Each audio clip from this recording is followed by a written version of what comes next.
The lake a house quiet and remote where the air felt swollen with. Summer the heat had a white to it, the kind that pressed into the skin and made the world move slower. I stood barefoot, the wood beneath me still warm from the day's sun, a glass of something amber in my hand and touch. The sky above was dipping into that bruised purple of late dusk, that lake below glassy, and two still firmaments stretched before me like the horizon. Too open, too wide, but I knew what I was about to do. I had thought about it for weeks, maybe longer though, and ever dared to speak it aloud, not a vento myself. I slipped the dress from us holders in one slow motion, cotton brushing over skin, whispering against my thighs. As it dropped to the floor, there was nothing beneath it. The air hit me like a hush, wrapping around me like a scrat, and they saw me. Three men: Sam, Fieldus, Daniel, son, tall, always a little too serious, too watchful. Zach, his younger brother, still boyish in the facet, though the way he looked at me lately had changed, and David, their stepfather, Danny's replacement in title at least, was older, restrained in a way that felt dangerous. The three of them stood together on the lower path, not speaking yet moving their conversations. Still at the moment I appeared, they had seen that before, in swimsuit suits and sundressy and laughter and in sorrow, but not like it. This was different. I didn't rush. I walked slowly down the 3 steps, my chin lifted, my spine long. Each step felt rehearsed, even if it wasn't a lit.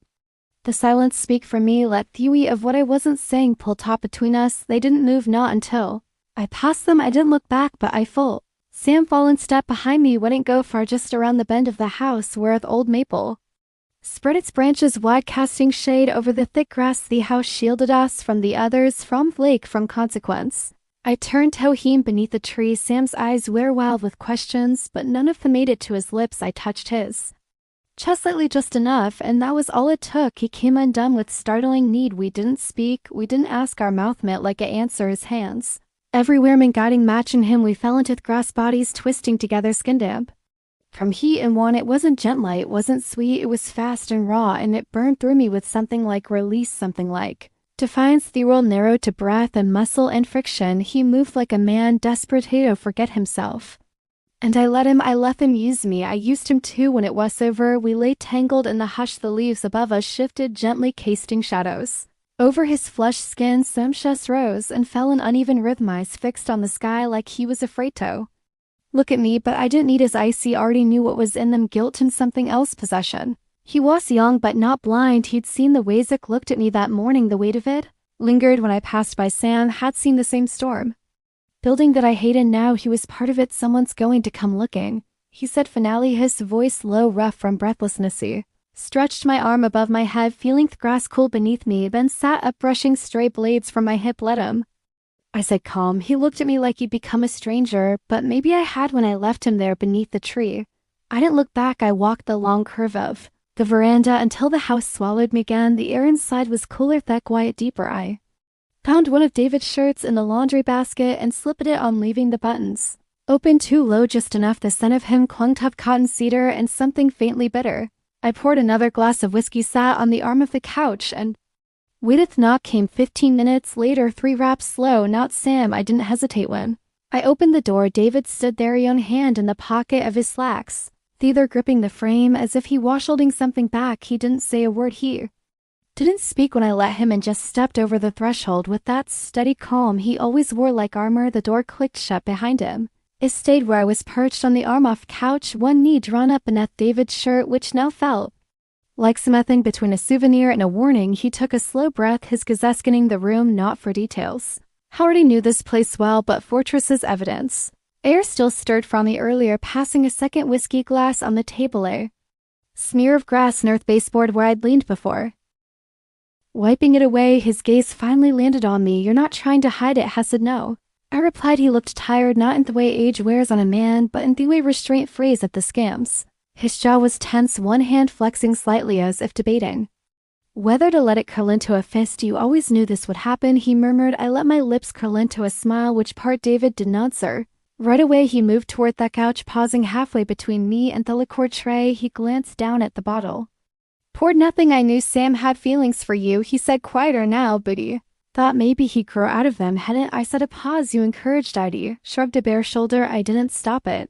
David exhaled, shaking his head once like he was trying to clear a thought that wouldn't let go. You're playing with fire, he said, but it wasn't judgment, it wasn't warning, it was Fascination looked at me like a man witnessing a slow burn he couldn't turn away from. Then finally he crossed the remaining space and stood before me close enough that I had to tilt my chin slightly to meet his eyes. His voice was slow when he spoke again. Why?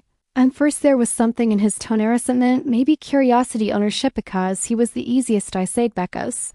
He was watching me like he needed to come undone. David's jaw flexed again, and then slowly I took his hand.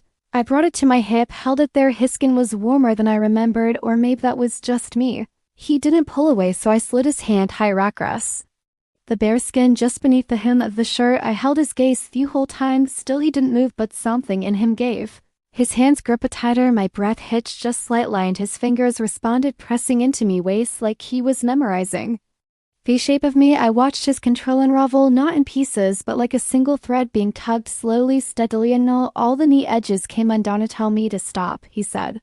I won't answer. That was enough. He took me into his arms with something between reverence and need, lowering me onto that couch like he couldn't decide whether he wanted to devour me or worship me. His movements were slower than Sam's had been measured, but the heat behind them was no less consuming. He kissed me once, soft life in. Again deeper, and I let him. I pulled him down with me, drawing his weight over mine, anchoring us there. There was no hesitation in the way he touched me. On the quiet decisions, I guided his hand where he wanted it, and he followed without protest. We moved together, fluid and unspoken, like a dance that had waited too long to begin. He made no sound when he came, just pressed his forehead against mine, breath, ragged fingers sticking into the cushion beside my head. Afterward, we lay tangled together on the narrow couch, the dirt bunched around my ribs, my thighs draped over his. One of his hands was still on my skin. The other rested across his chest, rising and falling with each breath. The silence between us was different now, thicker. He looked at me sideways. You're not going to stop, are you? I smiled slow. No, Zach hissed. Maybe. David didn't respond. He just stared at the ceiling like it had answers, like it would hand him out a solution to a puzzle that didn't want solving. You're not angry? I said. I'm not sure I can afford to be, he replied. Not when he didn't finish the sentence, but he felt it. Not when I want you, not when I've already lost the ground beneath me. He sat up slowly, his hand smoothing his hair back into place. I remained where I was, Lynn's loose eyes watching his every movement. You're going to cook dinner? No, said. It wasn't a question. Yes, I said, for all three of us. I nodded. You should stay. Help me set the table. He looked at for a long moment, then stood, fully adjusting his belt with quiet precision. When he turned away, I saw the smallest shake of his head, but he didn't leave. Instead, he moved toward the kitchen, opened a drawer, and began to set out silverware. That evening, I cooked pasta simmered on the stove. Herbs were crushed beneath my palm. Red wine breathed beside a bowl of cherries, the air filled with scents that softened everything. It changed into something silk and pale, a slip of a dress that clung and slid in equal measure. I wore nothing beneath it. David lit the candles without buying gas. He stood beside me at the counter, hands brushing once, then again. His body didn't lean toward mine, but it didn't pull away either. We didn't speak, and then just after dusk came the knock, and knock firm. Then two more hesitant. Zach, they had come, and I was ready.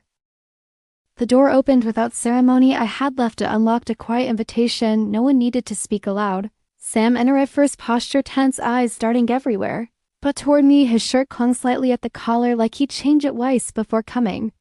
Behind him, Zach lingered on the threshold, his shoulders square, rigid hands still gripping the doorframe, like he wasn't sure he should have come. He had a boy's hesitation, but Ammon's eyes, ones that didn't know where to rest when they landed on me. David was already seated at the end of a long farmhouse table, a glass of wine untouched in front of him. He didn't riz, he only watched, expression unreadable as Sam passed him, and Zach hesitated just a moment longer before crossing their room. Thank you for coming, I say, me voice smooth, quiet. It was Sam Hunt's word. Wasn't sure if we should, but you did. I moved between them, easily touching a shoulder here, a forearm there, simple gestures that lingered just a second too long. I could feel their tension, the way you can feel thunder coming through the floor. No one sat until I did. I had dressed with intention. Silk slip dress was bone color, delicate enough to whisper with each breath, each movement. Every step it took carried a soundless rhythm. A soft drag of silk and skin. There was nothing beneath it but heat. Zach took the seat across from me, stiff-backed and trying not to look. His gaze flickered to the candle flame, to the cutlery, to the bowl of olives. He didn't touch. David and Sam flanked me, one on each side, a deliberate taranja. I could feel the way their presence pressed in the air tight and closed. Dinner began with silence. I poured wine with a slow hand, letting the scent rise and fill the food. I served in stage pasta with herbs Charred vegetables glistening with oil-soft bread torn into pieces none of them ate with ease. Every bite was slow, every glance sharp-edged or quickly averted conversation began. Because I willed at how's work, Zach asked, letting my voice wrap softly around his name. He startled slightly, then recovered. It's fine, he said. I mean, yeah, busy. He took a sip of wine, nearly draining the glass. Sam say is risk a team, a glance that might have meant something, a warning, or maybe a question. And you, Sam? I didn't look at him when I reached for a dish, instead letting my fingers rest lightly on the rim of his plate before passing it to him. He stared down at his food, same as ever. David's voice cut in. She's no tasking out of politeness, you know, is smiled into my glass. Of course not. I've always cared about the boys. The word hung there, boys, not quite insult, not quite affection, something in between. Beneath the table, my leg slid sideways, bare skin brushing against David's thigh. Didn't move, he didn't flinch. But I felt the tension tighten across his body then. I shifted again, the inside of my ankle pressed lightly against Sam's knee, stilled his fork, paused midder. Zach noticed not the touch itself, no, not quite, but the way Sam froze, the way David's eyes narrowed slightly, not at maybe at the glass in his hand. Zach glanced from one man to the other, then down at his plate. His throat bobbed. I swallowed hard. I took a cherry from the bowl beside me and held it up. I feasted. These are ripe, want one? I asked. No one in particular. Zach nodded before Hammett Tway leaned forward, reaching across the table to offer it to him. He took it carefully from my fingers, his touched mine. He flinched at the contact, just enough for me to feel the pulse in his hand. Thank you, he said, but the words were brittle. I leaned back slowly, spine brushing against the back of the wooden chair. My hair fell forward over one's holder. I made no move to fix it. Sam looked at me now directly, his hand beneath the table, moved slightly toward my leg, toward memory, but stopped. His jaw was clenched, his eyes dark. David placed his hand on the table close enough to mine to be noticed, but not touching his body, spoke only through quiet proximity. Tension was no longer under the surface. It had surfaced fully now, sitting between the four of us like a fifth presence. No one was yet in gain more. The wine had vanished from Zach's glass, half emptied from Sam's didn't touch. His mind was full. I stood and get up. I said softly, just stay. 3 sets of eyes watched me move around the table. My body made no sound, but the air changed as I passed. I let him feel me leave the space between them in the kitchen. I rinsed my hands slowly, water running warm over wrists, still trembling from too much. Restraini watched them from the corner of my aisle. 3 of them, not one spoke. They waited. I returned with a bottle of wine and a bowl of cherries, placed them at the center of the table. Then I walked away again. This time I didn't return immediately. Let them sit in it, let them think, let the wine settle lower, the desires stretch longer. When I came back, I was barefoot. The dress clung differently, no, damp along the spine, cooler and thinner. I moved to the edge of the table, rested my palm flat on the polished wood, let the candlelight reflect against the curve of my collarbone. I think I said slow and precise, we should have stopped pretending this is just dinner. Zach swallowed again, his knuckles whitened where he gripped the stem of his glass, stared hard at the table. David tilted his head slightly, not surprised. I walked behind. Zach first touched the back of his neck. Gently he went rigid beneath my fingers, his pulse watering against my skin. Then Sam, I did touch him. I just leaned down close enough for him to feel the heat of my breath, close enough to remember and evade. I stopped behind his chair, placed both palms flat on his shoulders.